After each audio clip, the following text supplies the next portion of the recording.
ان کو کون بتائے، ان کو کون سمجھائے، یہ باتیں بہت دور کی ہیں، لیکن چلیں ہم کیا کہہ سکتے ہیں، ہدایت دے سکتے ہیں، ریکویسٹ کر سکتے ہیں، اس سے زیادہ تو ہم کچھ نہیں کر سکتے۔ لیکن دوسری جانب مزار علی نقوی صاحب کا معاملہ بہت کھٹائی میں پڑا ہوا ہے، صدر عارف الوی ہے، ان کو ہدایات دی جا رہی ہیں کہ آپ قانون سازی پر دستخط کریں،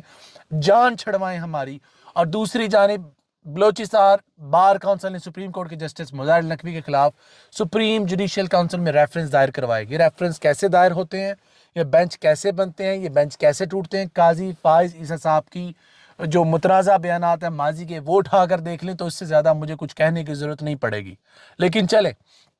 جسٹس مزار علی نقوی کے خلاف reference vice chairman Balochistan bar council executive committee نے لیا اور ممبر بلوچستان بار کونسل راجب بلیدی کی جانب سے دائر کیا گیا۔ ریفرنس میں پنجاب کے سابق وزیر اعلیٰ پرویز الہی کی آڈیو لیکس، غیر قانونی احساسات اور وکیل بیٹوں کی غیر قانونی پریکٹس میں مدد دینے اور فیصلوں پر اثر انداز ہونے کا الزام لگایا گیا ہے۔ ریفرنس کے متن کے مطابق آڈیو لیکس کے معاملے نے سپریم کورٹ کے جج کے غیر جانبدار اور زدانہ ہونے کے تاثر کو ختم کر دیا اور عدلیہ کی آزادی کے تقدس اور وقار کو نقصان پہنچا ہے۔ جناب والا جو ڈرامے لگ رہے ہیں نا،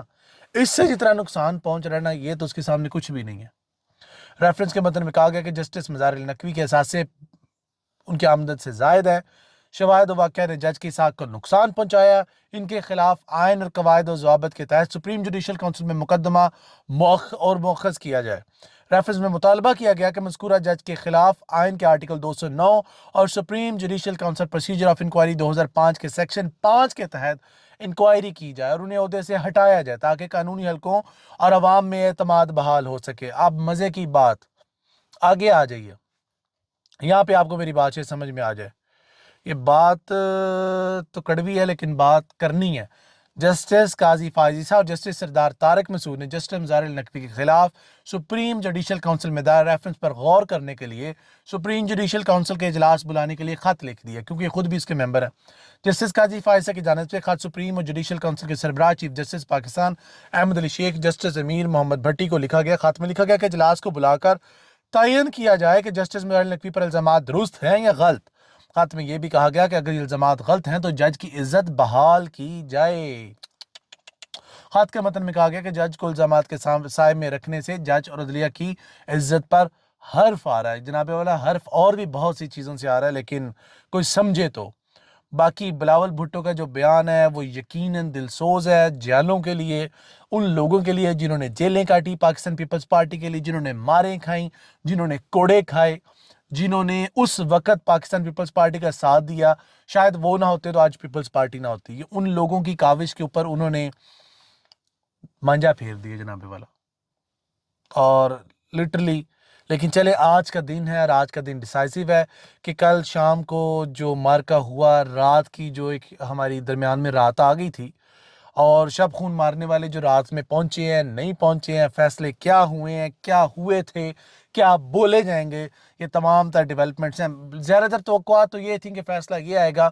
کہ ڈیٹ تھوڑی سی بڑھا کر دوبارہ الیکشنز ہو جائیں، شاید 90 دن دوبارہ دے دیے جاتے، شاید کچھ ایسی ویسی نا مڈل وے اختیار کیا جاتا، لیکن جو ایکسپیکٹڈ ہے۔ لیکن اب یہ بھی کہا نہیں جا سکتا کہ اس ملک پاکستان میں نان ایکسپیکٹڈ چیزیں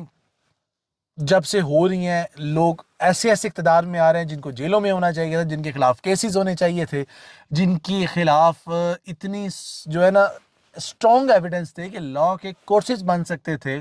لیکن وہ لوگ اگر آج بڑے بڑے عہدوں پر بیٹھے ہیں، ضمانتوں پر نکل کر عدلیہ کے خلاف باتیں کر رہے ہیں، تو اس ملک پاکستان میں ایسا سوچنا بھی گناہ ہے کہ ایسا ہو سکتا ہے اور ایسا نہیں ہو سکتا۔ یہاں پر جو ہو سکتا ہے شاید وہ نہ ہو، اور جو نہیں ہو سکتا وہ شاید ضرور ہو۔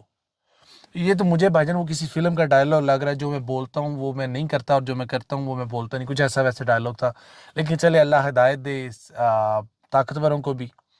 اللہ ہدایت دے ان لوگوں کو جس نے اس ملک پاکستان کو برانہ ریپبلک آف پاکستان بنا دیا، اللہ ہدایت دے ان لوگوں کو جو اس تمام کے پیچھے ہیں، جنہوں نے اس ملک پاکستان کی چلتی معیشت کو تباہ کر دیا، اور اللہ مجھے بھی ہدایت دے، اللہ میرے جو ہے نا معاملات کو بھی بہتر کرے۔ اگر میرے نزدیک کوئی چیز آپ کے مطابق نہیں کوارڈینیٹ کر رہی تو میں اس کے لیے پیشگی معذرت چاہتا ہوں، تاخیری معذرت چاہتا ہوں، کیونکہ میرے جو پیورلی اوپینینز ہیں وہ میرے اپنے ہیں، اس کا کسی کا ماننا یا نہ ماننا وہ ضروری نہیں ہے۔ آپ کی اپنی چوائس ہے اور آپ اپنی چوائس آپ کی اپنی آزادی رائے ہے، آپ اس کے مطابق جیسا آپ کا جی میں آئے آپ سوچئے، جیسا آپ کا جی میں آئے آپ کیجئے، ایز لانگ ایز آپ کسی پہ بہتان نہیں لگا رہے، آپ کسی کی دل آزاری نہیں کر رہے، آپ اخلاقیات سے باہر نہیں ہو رہے، do what you want to do. High court کی پروسیڈنگز بھی آپ کے سامنے ہیں کہ کسی کے اوپر بھی بولنے پر پابندی نہیں لگائی جا سکتی، اور اس طرح کے غداری کے مقدمات نہیں دیے جا سکتے، لہٰذا آپ کے پاس ایک بولنے کی پاور ہے، ایک اتھینٹسٹی ہے، آپ اس کو آئین اور قانون کے دائرے میں رہتے ہوئے استعمال کیجیے۔ اللہ نگہبان، فی ایمان اللہ، خوش رہیں، آباد رہیں۔ اللہ ہر اس شخص کی نسلیں غارت کرے جس نے اس ملک پاکستان کا برا چاہا۔ اللہ حافظ۔